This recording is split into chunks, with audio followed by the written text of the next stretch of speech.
ივან ლესტერ მაგუაირი იყო 35 წლის პარაშუტით ხტომის ექსპერტი, რომელიც ცხოვრობდა ჩრდილოეთ კაროლინას პატარა ქალაქ ფრანკლინში. იგი მუშაობდა პარაშუტით ხტომის ოპერატორ კამერამენად, სადაც მისი მოვალეობა იყო კლიენტებისთვის ფოტოების და ვიდეოების გადაღება, რომელთაც სურდათ საკუთარი ნახტომების ჩაწერა.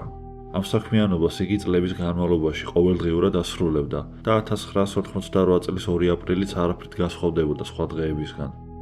სამწუხაროდ, რაც ჩვეულებრივი სამუშაო დღით დაიწყო, მოულოდნელი და შეუქცევადი ტრაგედიით დასრულდა. დღე მშვიდად დაიწყო. შუადღის ბოლოსთვის ივანმა წარმატებით შეასრულა 2 ნახტომი. თუმცა ეს უჩვეულოდ დატვირთული შაბათი იყო და მზის ჩასვლამდე მას მესამე ნახტომზეც მოუწია წასვლა.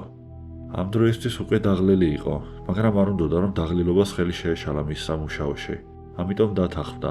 თვითმფრინავი აფრინდა და სულ რაღაც 15 წუთში 3200 მეტრის სიმაღლეს მიაღწია. სასურველ სიმაღლეზე ასვლის შემდეგ ივანმა პირველი ნახტომი განახორციელა.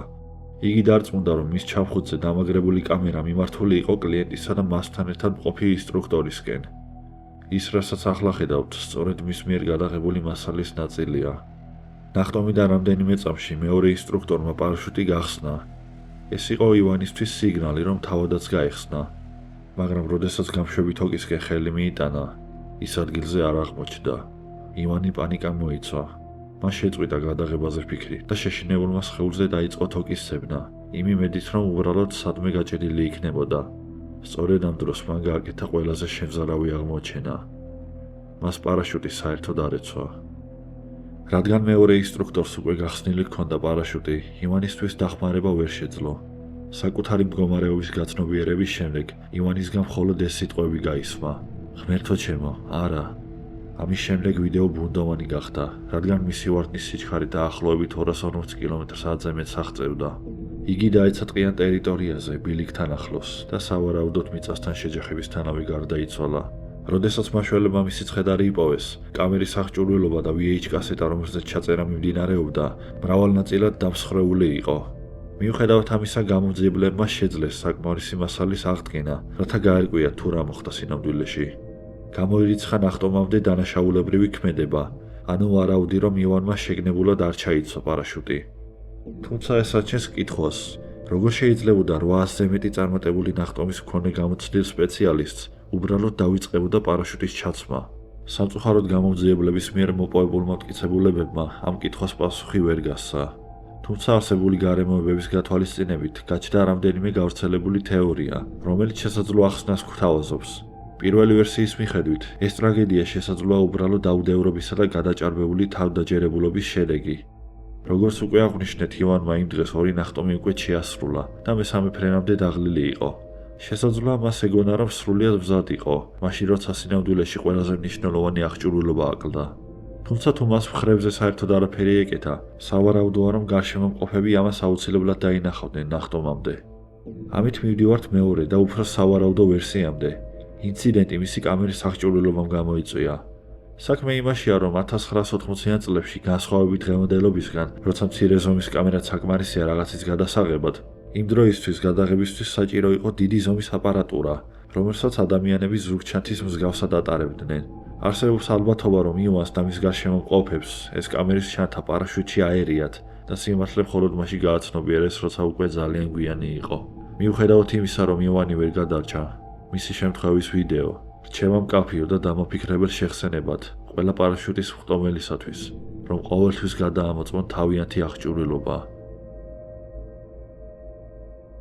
2023 წლის 15 იანვარს Yeti Airlines-ის 691 რეისი კატმანდუს ტრიფჰოვანის საერთაშორისო აეროპორტიდან დაახლოებით დილის 11-ის ნახევარზე აფრინდა. ეს იყო შიდა რეისი, რომელიც მიემართებოდა პოხარას საერთაშორისო აეროპორტისკენ, რომელიც აფრენის ადგილიდან დაახლოებით 200 კმ-რის დასავლეთით მდებარეობს. ყველაფერი ჩვეულებრივად დაიწყო. თვითმფრინავი წარმატებით აფრინდა, ავიდა სიმაღლეზე, განაგრძო ფრენა და დაშვებაც უპრობლემოდ დაიწყო. ხოლო როდესაც ის უკვე პოხარას აეროპორტში დაჯდომას უახლოვდებოდა, ერთ-ერთმა მგზავრას Facebook-ზე პირდაპირ ეთერი ჩართო. ეს მგზავრი იყო 25 წლის ინდოელი ახალგაზრდა, სახელად სანუ ჯეი სვალა. იგი თავგადასავლების მოყვარული ადამიანი იყო, რომელსაც ყველაზე მეტად ახალი ადგილების აღმოჩენა და მეგობრებთან ერთად მოგზაურობა უყვარდა. ამჯერად ის ნეპალში ტურისტად იყო ჩასული თავის სამახლო მეგობართან ერთად. კატმანდუს სრულიად დათვალიერების შემდეგ 4-ვე პოხარაში მიემართებოდა პარაგლაიდინგის გამოსაცდელად. იგი მომავალი თავგადასავლით აღფრთოვანებული იყო და უნდოდა რომ ეს მომენტი თავისი სოციალური წრისთვისაც გაეზიარებინა, რის გამოც მან პირდაპირ ეთერი დაიწყო. თუმცა რა იცოდნენ მისმა მაყურებლებმა, რომ ეს იქნებოდა უკანასკნელი შემთხვევა, როცა სანუს ცოცხალს იხილავდნენ. პირდაპირ ეთერის დაწყებიდან სულ რაღაც 1 წუთის შემდეგ სიტუაცია საშინლად შეიცვალა. კამერა აირია, სიცილი ყვირილმა ჩაანაცვლა და მალევე ძლიერი აფეთქების ხმა გაისმა.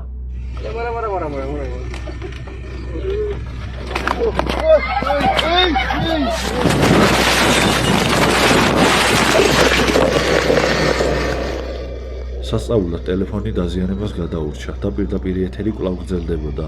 თუმცა ამ დროისთვის სანუს მეგობრებსა და ოჯახის წევრებს მხოლოდ საშინელი სურათი ხვდებოდა თვალში.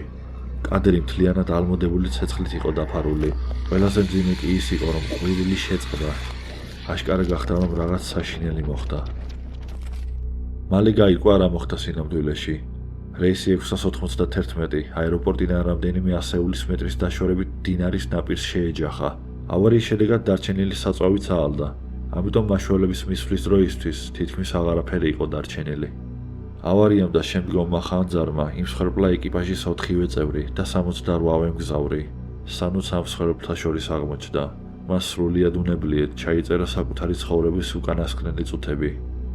ერთადერთი შედარებით დამოუკიდებელი ფაქტი ამ ამბავში ის არის, რომ თვითმფრინავმა დინარის მახლობლად მდებარე დასახლებულ ტერიტორიას ძლივს თავი აარიდა, რაც მსხვერპლის რაოდენობას დიდი ალბათობით 2-ჯერ და 3-ჯერაც გაზრდიდა. რაც შეეხება იმას, თუ როგორ გადაიზარდა შედარებით მშვიდი ფრენა ასეთ ტრაგედიაში, რამდენიმე თვიანი გამოძიების შემდეგ დადგინდა, რომ მთავარი მიზეზი უბრალო ადამიანური შეცდომა იყო. თავდაპირველად თვითმფრინავი უნდა დაშვებულიყო 30 ბილიკზე, თუმცა გაურკვეველი მიზეზით პილოტმა მოითხოვა მე-12 ბილიკზე დაშვება. მეორე პილოტი, ანჯუ კარიატადა, იმ დროს სწავლების პერიოდში იმყოფებოდა. ამიტომ არსებობს ვარაუდი, რომ პილოტმა ეს გადაწყვეტილება მიიღო იმისთვის, რომ მისთვის რთულ კუთხეში დაშვების პრაქტიკა ესწავლებინა. სამწუხაროდ მოხვევისას მან არასწორად გაიგო ერთ-ერთი ბრძანება და შემთხვევით ორივე ძრავის პროპელერი ნეიტრალურ პოზიციაში გადაიყვანა. შედეგად ძრავებმა მუშაობა შეწყვიტა, თვითმფრინავა კონტროლი დაკარგა, გადაბრუნდა და მდინარის ნაპირს შეეჯახა. მოკლედ რომ ითქვას, ერთმა საბედისწერო შეცდომამ ათობით ადამიანის სიცოცხლე იმსხვერპლა და ასობით ოჯახის ცხოვრება სამუდამოდ შეცვალა. 2013 წლის 16 ივნისს 29 წლის იევგენი ტაფმა შენიშნა, რომ მის სამუშაო ადგილთან ახლოს რუსეთის ქალაქ ლიპეცკში შენობის დემონტაჟი მიმდინარეობდა. ის ლანჩის შესვენებაზე იყო და საკმარისი დრო ჰქონდა, რომ მიმდინარე სამუშაოს დაკვირვებოდა. ამიტომ ტელეფონი ამოიღო და გადაღება დაიწყო. სამწუხაროდ ამ პროცესის ყურება მის ცხოვრებაში ყველაზე ცუდი გადაწყვეტილება იყო. უნდა აღინიშნოს, რომ იევგენი მაქსიმალურად ფრთხილად იქცეოდა. ის იმ შენობიდან, რომელიც ინგრეოდა, მინიმუმ 2-ჯერ უფრო უკან იდგა, ვიდრე მის წინ მდგომი ადამიანი. ასევე გვერდით პოზიციას იკავებდა, რადგან დემონტაჟის ტრაექტორიიდან გამომდინარე, ჩანდა, რომ ნამსხვრევები ექსკავატორის მიმართულებით უნდა დაცემულიყო. სამწუხაროდ ყველაფერი სხვაგვარად მოხდა. როგორც კი ექსკავატორმა კედელი მოკაჩა, იგი სწორედ არ ჩამოიშალა. არამედ ჰაერში შემოტრიალდა და უზარმაზარი აგურები და მყარი კონსტრუქციები იევგენის მიმართულებით ისროლა. მის წინ მდგომმა კაცმა როგორღაც დაინახა და გვერდით გაიწია, რამაც მისი სიცოცხლე გადაარჩინა. თუმცა იევგენის ასე არ გაუმართლა. მოფრენილმა ნანგრევებმა იგი მიწაზე დააგდო და მძიმე დაზიანებები მიაყენა, რის შედეგად ადამიანები მის დასახმარებლად გაიქცნენ. მათ სასწრაფო დახმარება გამოიძახეს და ის დაუყოვნებლივ გადაიყვანეს საავადმყოფოში. სამწუხაროდ უკვე გვიანი იყო. იევგენის აღენიშნებოდა მრავლობითი მძიმე მოტეხილობები, შინაგანი ორგანოების დაზიანებები და მძიმე ტვინის ტრამვა. იგი საავადმყოფოში მიყვანისთავე, მალევე გარდაიცვალა და ამ სამყაროში მისი მეუღლე და 3 წლის ქალიშვილი დატოვა. ყველაფერი კი იმიტომ, რომ სურდა უსაფრთხოდ მიჩნეული მანძილიდან ენახა შენობის დემონტაჟი. დემონტაჟზე პასუხისმგებელ კომპანიას ბრალი კრიმინალური დაუდევრობისთვის წარედგინა, რადგან მათ ვერ უზრუნველყვეს სამუშაო ზონის გარშემო სათანადო უსაფრთხოების ზომები. იევგენის მიერ გადაღებული ვიდეო მნიშვნელოვანი მტკიცებულება გახდა, თუმცა ვერც ერთი სამართლებრივი ჯარიმა ვერ დააბრუნეს უკან ვერც დროს და ვერც იევგენის სიცოცხლეს. 23 წლის ჰელენ ვენდი ნაბუტო კენიიდან კანადაში 10 წლიანი სასწავლო ვიზით გადავიდა, როდესაც იგი მხოლოდ 20 წლის იყო. 2022 წლისათვის ის უკვე თითქმის ამთავრებდა განათლებას და ამავდროულად მუშაობდა ექთნად და პირველი მოვლის თანამშრომლად. იგი ტორონტოს რეგიონში მუშაობდა. ჰელენის ცხოვრება კარგად მიდიოდა, თუმცა 2022 წლის აგვისტოში ერთი შემთხვევა საკმარისი აღმოჩნდა, რომ ყველაფერი რისთვისაც ასე ბევრ შრომობდა, ერთ წამში განადგურებულიყო. იგი პირადი მოვლის თანამშრომლად დაიქირავეს ონტარიოს პატარა ქალაქ ჩატსვორთში. ამ სამუშაოს გამო მან გადაწყვიტა, რომ ჩატსვორთის ერთ-ერთ სასტუმროში ოთახი ექირავებინა და იქ დაეწყო ცხოვრება. ადგილი ცუდი არ იყო, მაგრამ რაც ჰელენს ყველაზე განსაკუთრებით მოწონდა, იყო სასტუმროს ღია საცურაო აუზი. 8 აგვისტოს ჰელენი აუზში ჩავიდა და მას Facebook-ზე ლაივში იღებდა.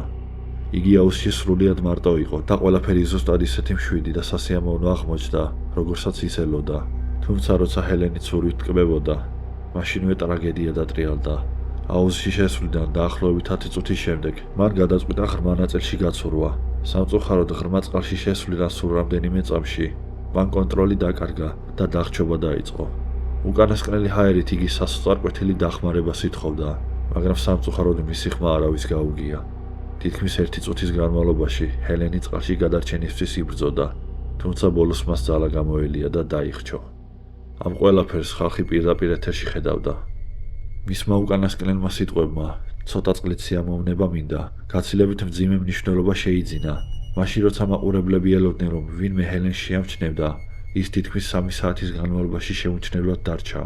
სანამ ბოლოს ორი სხვა სასტუმროს მცხოვრები აუზთან არ მივიდა და ჯერ კიდევ მიმდინარე პირდაპირ ეთერის დროს ეს შევზარავი აღმოჩენა არ გააკეთა. I know that scared the shit out of me when I got in. I think it's a poodle or something. That looks so realistic. I know. I got in and I was like, ბოლოს როცა სიმართლე როგორც იქნა გააცნობიერეს, მათ ეს ფაქტი დაუყოვნებლივ სასტუმროს ადმინისტრაციას შეატყობინეს. როდესაც ჰელენის მდგომარეობა შეამოწმეს, უკვე დიდი ხნის გარდაცვლილი იყო. პირდაპირ ეთერმა დაადასტურა, რომ ეს შემთხვევა უბედური შემთხვევა იყო. თუმცა ამან ჰელენის ოჯახს ტკივილი ვერ შეუმსუბუქა. როგორც მის მამამ აღნიშნა, ვიდეო ვნახე, ვიტირე, ეს საშინელებაა. ტრაგედიას კიდევ უფრო ისამძიმებს, რომ ჰელენი თავისი ოჯახისთვის ერთადერთი შემომტანი იყო. მის გარეშე მათ არც კი შეეძლოთ მისი ცხედრის კენიაში გადატანა. საბედნიეროდ, როდესაც ეს ამბავი ფართოდ გავრცელდა, ინტერნეტ საზოგადოებამ ერთიანად იმოქმედა და 66,000-ზე მეტი კანადური დოლარი შეაგროვა, რათა დაკრძალვის ხარჯები დაეფაროთ, რაც ამ ისტორიაში ერთადერთ შედარებით ნათელ დასასრულად შეიძლება ჩაითვალოს. არმენ შმიერი იყო 28 წლის იტალიელი მამაკაცი, რომელსაც ექსტრემალური სპორტები უყვარდა. თავდაპირველად იგი პარაშუტით ხტომით იყო დაკავებული და ევროპის მასშტაბით არაერთი ნახტომი ჰქონდა შესრულებული. თუმცა დროთა განმავლობაში ეს საქმიანობა მისთვის მოსაწყენი გახდა და კიდევ უფრო ექსტრემალური გამოცდილების მოსინჯვა მოინდომა. ამიტომ დაახლოებით 2015 წელს პარაშუტით ხტომა მიატოვა და ეგრეთ წოდებული wingsuit base jumping-ზე გადავიდა. სრულიად ახალი სპორტის სწავლა, განსაკუთრებით ისეთი სახიფათოსი როგორც ეს იყო, საკმაოდ სარისკო იყო. თუმცა არმენმა მოახერხა ამ გამოწვევის დაძლევა და სულ რაღაც ერთ წელიწადში საკმაოდ გამოცდილიც გახდა. რაც მან არ იცოდა, იყო ის, რომ მისი იყვალი დასასრულს უახლოვდებოდა, რადგან 2016 წლის 26 აგვისტოს არმენი შვეიცარიის ალპებში მდებარე მთა კანგარას მწვერვალზე ავიდა. იმ დღეს მან გადაწყვიტა, რომ თავისი თავგადასავალი პირდაპირ ეთერში გაეზიარებინა. ყველაფერი ჩვეულებრივად დაიწყო. მან აღჭურვილობა მოირგო და ნახტომისთვის მოემზადა. თუმცა რადგან პირდაპირ ეთერისთვის განკუთვნილი აღჭურვილობა და ტელეფონის სამაგრი არ ჰქონდა, მან ალტერნატიული გამოსავალი მოიფიქრა. სრულიად აღჭურის შემდეგ მაყურებლებს უთხრა: დღეს ჩემთან ერთად იფრენთ და ტელეფონი ჯიბეში ჩაიდო. ამის შემდეგ მაყურებლები მხოლოდ არმენის ჯიბით შიგნით არსებულ სიბნელეს და ქსოვილიდან შემოსულ პატარა სინათლეს ხედავდნენ. თუმცა ხმა საკმარისად მკაფიო იყო, რომ გაიგოთ თუ რა ხდებოდა. მათ შორის არმენის მიერ ათვლა და ნახტომის შესრულება. თავდაპირველად ყველაფერი ჩვეულებრივად მიდიოდა, თუმცა ნახტომიდან დაახლოებით 20 წამში ტელეფონმა არმენის ყვირილის ხმა, მთის ფერდობზე შეჯახება და ციცაბო რელიეფზე სწრაფი გორება დააფიქსირა. ვარდნა დასრულა იმით, რომ არმენი ძროხების საძოვარზე დაეცა, რის შემდეგაც ყველაფერი დადუმდა.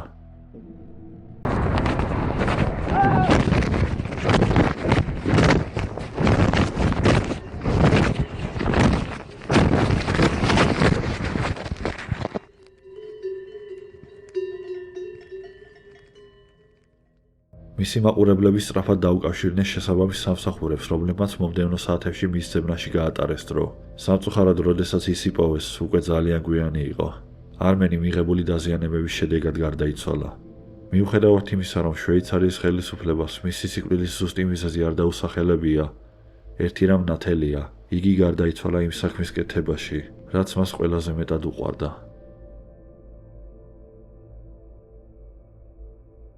გოგა გოლეთიანი და მარიამ ყანდაშვილი იყვნენ ახალგაზრდა ქართველი წყვილი, რომელთა ისტორია ერთ-ერთ ყველაზე ტრაგიკულ შემთხვევად დარჩა თბილისში. მარიამი 23 წლის იყო, გოგა კი 25-ის. ისინი ერთმანეთთან ახლო ურთიერთობაში იმყოფებოდნენ და იმ დღესაც დროს ერთად ატარებდნენ. ისინი მდებარეობდნენ მაღლივის ხიდის უნივერსიტეტის მიმდებარე ტერიტორიაზე, რომელიც დაახლოებით 50 მეტრის სიმაღლისაა. 2012 წლის 15 ივლისს მათ გადაწყვიტეს ეგრეთ წოდებული როუფ ჯამპინგი, ექსტრემალური აქტივობა, რომელიც გულისხმობს მაღალი სიმაღლიდან გადახტომას უსაფრთხოების სპეციალური აღჭურვილობით.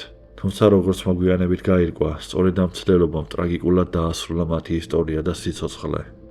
ვიდეო, რომელიც მოგვიანებით რუსთავირმა გაავრცელა, ასახავს მათი სიცოცხლის ბოლო წუთებს. კადრები იმდენად შემზარავია, რომ ის ოჯახის ნებართვის გარეშე ავრცელდებოდა.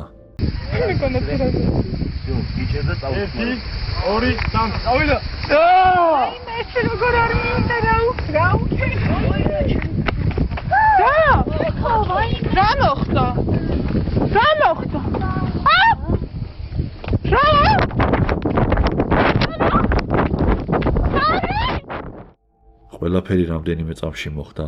ნახტომის დროს განვითარდა რაღაც სახის ტექნიკური შეცნობა ან გაუთვალისწინებელი ფაქტორი. სამწუხაროდ ვარდნის შემდეგ მიღებულმა მძიმე დაზიანებამ მარიამ ყანდაშვილის სიცოცხლე ადგილზევე იმსხვერპლა. გოგა გოლეთიანი კი საავადმყოფოში გადაიყვანეს, თუმცა ასევე არანაკლებ მიღებული დაზიანებების გამო მოგვიანებით ისიც გარდაიცვალა. ეს შემთხვევა თავიდან ბევრისთვის უბრალოდ ექსტრემალური სპორტის ტრაგიკული შედეგი იყო, მაგრამ რაც ამ ისტორიას განსაკუთრებით მძიმე მნიშვნელობას ანიჭებს, არის ერთი დეტალი. ეს არ იყო თვითმკვლელობა, ეს იყო მცდელობა ადრენალინის მიღების და შესაძლოა დაუფიქრებელი რისკიც. და სწორედ ამ რისკმა რამდენიმე წამში ორი ახალგაზრდა ადამიანის სიცოცხლე დაასრულა. ინციდენტის შემდეგ მაღლივის ხიდს ხშირად იხსენიებენ როგორც მსგავსი ექსპერიმენტისთვის ერთ-ერთ ყველაზე სახიფათო ადგილად.